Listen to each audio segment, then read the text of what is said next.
Pulau Jawa, pulau yang kaya akan budaya, dari segi bahasa, tutur kata, dan juga kebiasaan.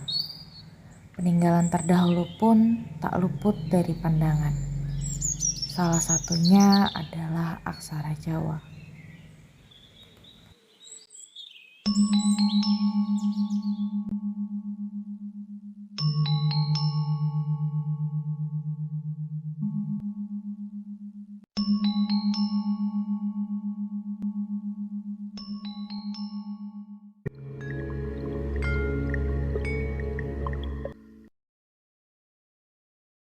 Aksara adalah simbol yang merepresentasikan maksud tertentu.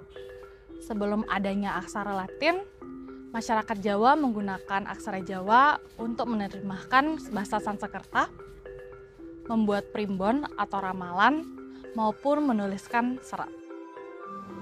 Terdapat dua pandangan mengenai lahirnya aksara Jawa. Pandangan pertama menyebutkan bahwa aksara Jawa adalah gabungan dari aksara Abhidida dan juga bahasa Sanskerta. Sedangkan pendapat lain menyebutkan bahwa aksara Jawa diciptakan oleh Aji Saka. Aji Saka adalah seorang pemuda yang berasal dari Bumi Majeti. Bersama dua abdinya, Dora dan Sembada, Aji Saka mengembara menuju tanah Jawa. Di tengah perjalanan, Aji Saka bersama dua abdinya berhenti di sebuah pulau. Di sana, ia memberikan titah kepada salah satu abdinya, Dora. Aji Saka bertitah kepada Dora untuk menjaga pusakanya di pulau ini. Ia kemudian berpesan bahwa pusaka tersebut hanya akan dapat diambil oleh Aji Saka sendiri. Dora pun menyanggupi titah Aji Saka. Aji Saka dan Sembada akhirnya melanjutkan perjalanannya ke tanah Jawa. Sesampainya di tanah Jawa, Aji Saka dan Sembada ternyata berhenti di sebuah kerajaan. Kerajaan tersebut bernama Medang Kemulan. Medang Kemulan merupakan sebuah kerajaan yang dipimpin oleh raja yang bernama Prabu Dewata Cengker. Prabu Dewata Cengker sendiri dulunya adalah anak raja, namun ia diasingkan oleh ayahnya sendiri karena ia memiliki sifat yang suka memakan manusia. Setelah ia dibuang, ia membentuk suatu kerajaan baru lagi, di mana kerajaan tersebut adalah kerajaan yang hingga kini dipimpinnya, yaitu Kerajaan Medang Kemulan. Suatu hari, Aji Saka mendengar teriakan seorang gadis, di mana gadis tersebut sedang dikejar oleh penjaga kerajaan dengan maksud menjadikan ia sebagai santapan Prabu Dewata Cengker.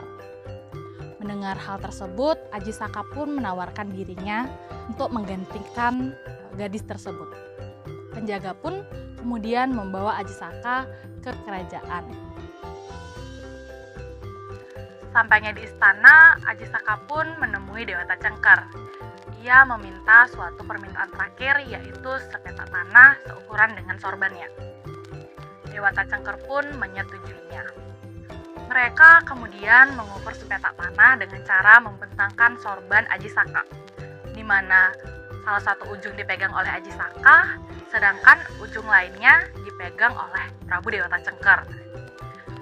Nah, Prabu Dewata Cengker harus mundur untuk membentangkan sorban agar tanah yang diminta Aji Saka seukuran dengan sorban. Tidak menyangka dengan panjang sorban Aji Saka, Prabu Dewata Cengker pun terjatuh ke pantai selatan dan kemudian ia berubah menjadi seekor buaya putih. Karena keberhasilannya, Aji Saka kemudian diangkat menjadi raja dari Kerajaan Medang Kemulan. Setelah bertahun-tahun memimpin Kerajaan Medang Kemulan, Aji Saka kemudian teringat dengan salah satu abdinya dan juga pusakanya yang berada di Pulau Majeti. Ia kemudian memerintahkan Sembada untuk menyusul Dora agar mengambil pusaka Aji Saka. Mendengar titah Aji Saka, Sembada pun kemudian bergegas menyusul Dora ke pulau. Sesampainya Sembada di pulau, Sembada pun mengatakan kepada Dora bahwa Aji Saka memberikan titah kepadanya untuk membawa pusaka dan juga Dora kembali ke Kerajaan Medang Kemulan. Mendengar hal tersebut, Dora pun merasa curiga terhadap Sembada karena ia jelas mengingat bahwa Aji Saka berpesan kalau pusaka yang dititipkan kepada Dora hanya akan diambil oleh Aji Saka. Dora dan Sembada akhirnya terlibat suatu perselisihan, di mana keduanya bertarung sama hebatnya. Akhir dari perselisihan tersebut adalah mereka berdua sama-sama gugur dalam pertarungan. Karena merasa cemas abdinya tidak kunjung datang, Aji Saka pun memiliki keinginan untuk menyusul mereka berdua. Sesampainya di pulau, alangkah terkejutnya Aji Saka malah menemukan 2 jasad abdi setianya. Ia pun teringat bahwa ia telah melakukan sebuah kesalahan, di mana janjinya terhadap Dora salah ia sampaikan terhadap Sembada. Untuk mengenang kedua abdinya tersebut, Aji Saka pun membuat sebuah puisi. Puisi Aji Saka. Ana Caraka. Ada 2 utusan. Data Sawala. Mereka punya perselisihan.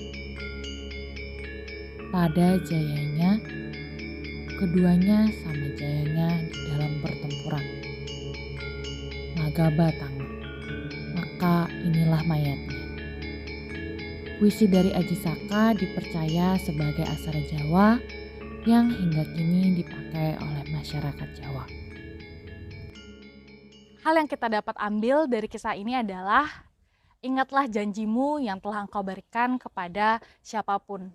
Karena jika engkau tidak menepati janjimu, bisa jadi akan timbul suatu permasalahan yang tidak kita duga sebelumnya. Akhir kata, saya ucapkan Parme Santi. Om Santi Santi Santi Om.